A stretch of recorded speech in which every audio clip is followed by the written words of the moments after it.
Bom dia, oitavo ano, tudo bem com vocês?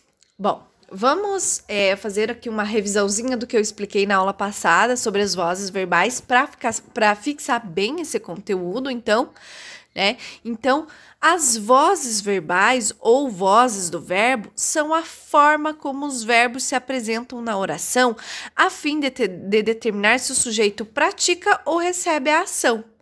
Tá? Elas podem ser de três tipos: ativa, passiva ou reflexiva. Então, na aula passada eu falei só da ativa e da passiva, né? Não nem comentei a reflexiva. Então, agora vocês já sabem que quando nós falarmos em vozes verbais, são como os verbos se apresentam na oração para nós determinarmos se o sujeito ele faz a ação ou se ele recebe a ação, certo?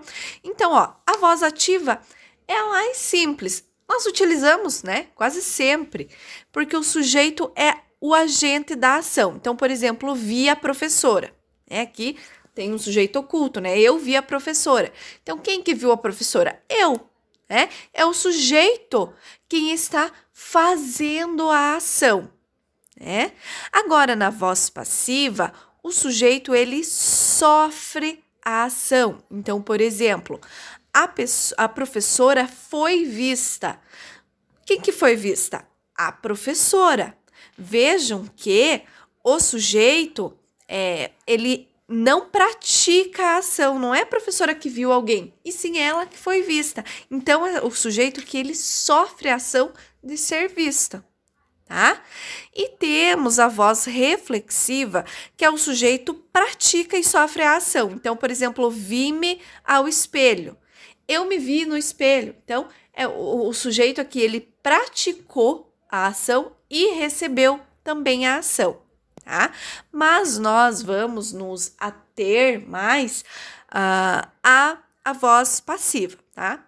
Então, vamos falando aqui. Então, a voz ativa. Vamos primeiro falar sobre todos. A voz ativa. Na voz ativa, o sujeito é agente, ou seja, pratica a ação. Então, Bia tomou o café da manhã logo cedo. Vejam que quem tomou o café da manhã foi a Bia, então ela praticou a ação.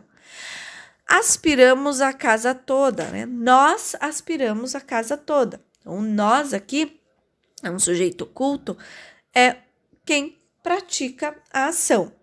Já fiz o trabalho. Pedro quebrou a janela.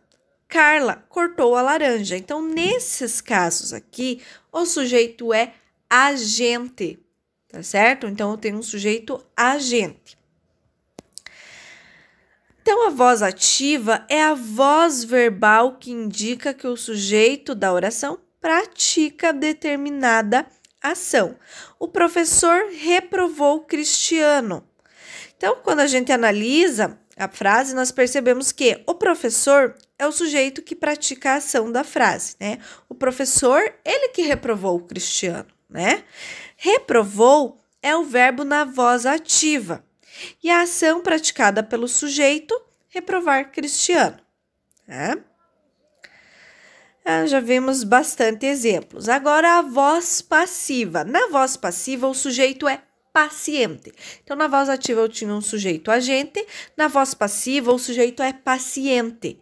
E assim, não pratica, mas recebe a ação. Então, por exemplo, a vítima foi vista ontem à noite. Aumentou-se a vigilância desde ontem. Aqui, nesse caso, nós temos a voz passiva analítica e a voz passiva sintética. Tá? Logo mais eu vou explicar para vocês bem certinho o que é isso. Então, a voz passiva, eu tenho a voz então passiva analítica e a voz passiva sintética. Então, eu vou explicar para vocês agora o que é voz passiva analítica e voz passiva sintética. Então, prestem atenção. Agora que a gente já entendeu, compreendeu o que é uma voz passiva, como uma voz ativa, nós vamos dar mais atenção então para a voz passiva, porque ela pode ser analítica ou ela pode ser sintética. Então vamos ver o que significa analítica e sintética para a voz passiva. Então, a voz passiva analítica, eu vou ter um verbo auxiliar particípio. Vocês lembram o que é o particípio? Os verbos terminados em ado, tá? Em ido. Então, falado, comido, o que mais? Lido. Então, são os verbos terminados em ado ou ido. Tranquilo? Então, vamos pegar um exemplo aqui. O livro foi lido pelo menino. Então, eu tenho um verbo auxiliar e tenho o verbo principal. Então, o livro foi lido pelo menino. Então, perceba, aqui eu tenho um verbo auxiliar e aqui eu tenho o meu verbo principal.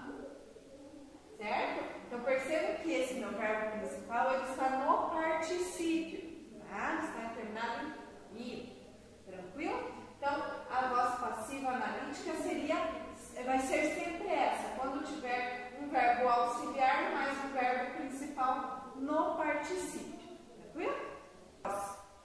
Passiva analítica eu tinha dois verbos, um verbo auxiliar e um verbo principal.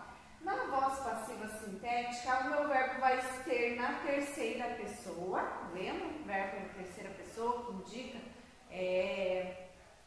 sobre quem está se falando. E eu tenho também uma partícula passivadora. Então, vamos pegar o exemplo aqui.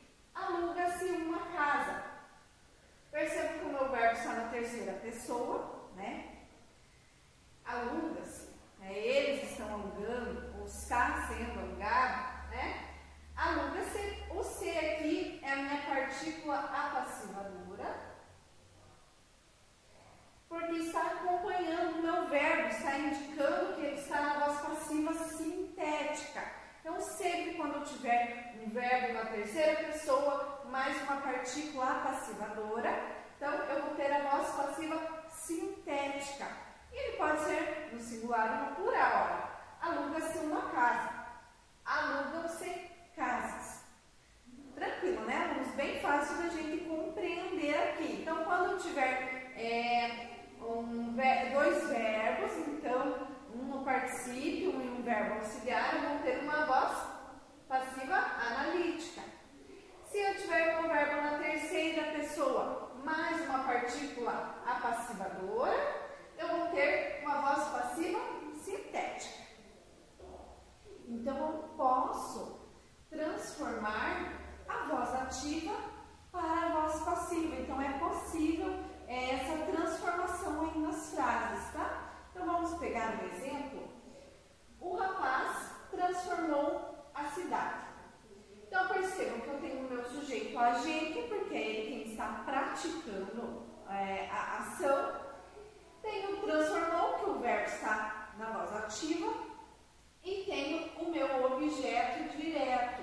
Lembram que objeto direto é aquele que não pede preposição e o objeto indireto é aquele que necessita de uma preposição? Então, o rapaz transformou a cidade. Como que eu faço para transformar na voz ativa para a voz passiva? Então, eu faço a troca aqui, Luz. Eu pego o meu objeto direto e transformo ele em sujeito paciente, certo?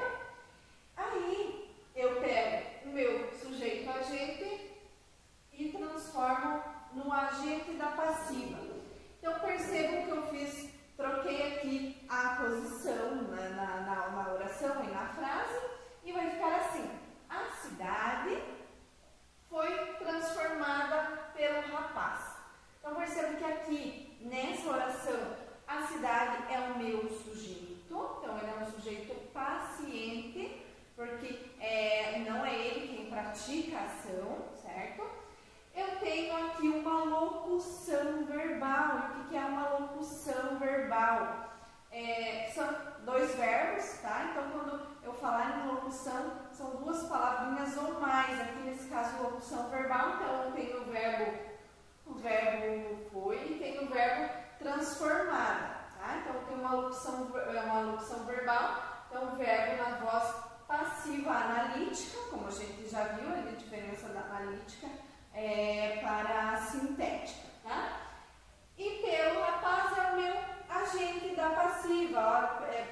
apostila fala assim, agente da passiva é o termo que pratica a ação verbal, tá? Então, nesse caso aqui, o meu agente da passiva é pelo rapaz. Então, percebo que houve essa inversão.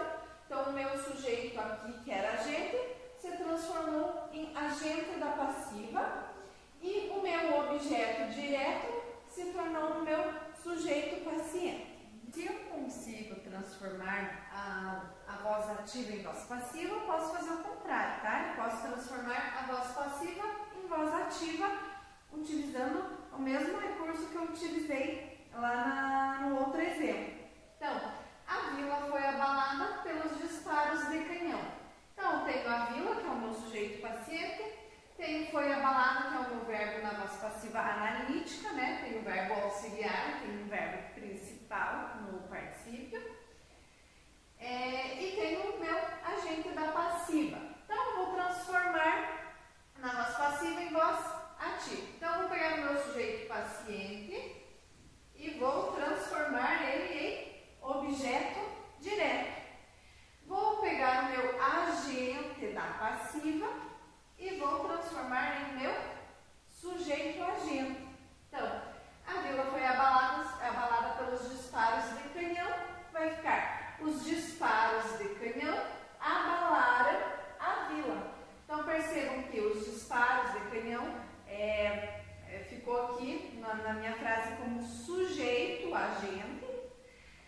Aqui o meu verbo, eu não vou mais ter dois verbos, né? Vou ter um verbo na voz ativa. Então, ao invés de foi abalaram, e a vila, que lá era o meu sujeito paciente, se transformou em objeto direto. Então, eu consigo fazer essa transformação, tanto da voz passiva para ativa, quanto da ativa para passiva. Tranquilo? Eu espero que vocês tenham compreendido, então, esse conteúdo, alunos. E agora, como atividade, vocês vão fazer lá na página 20 e 21, tranquilo? Então, até a próxima. Qualquer coisa, se tiverem dúvidas, podem me mandar que eu respondo a vocês.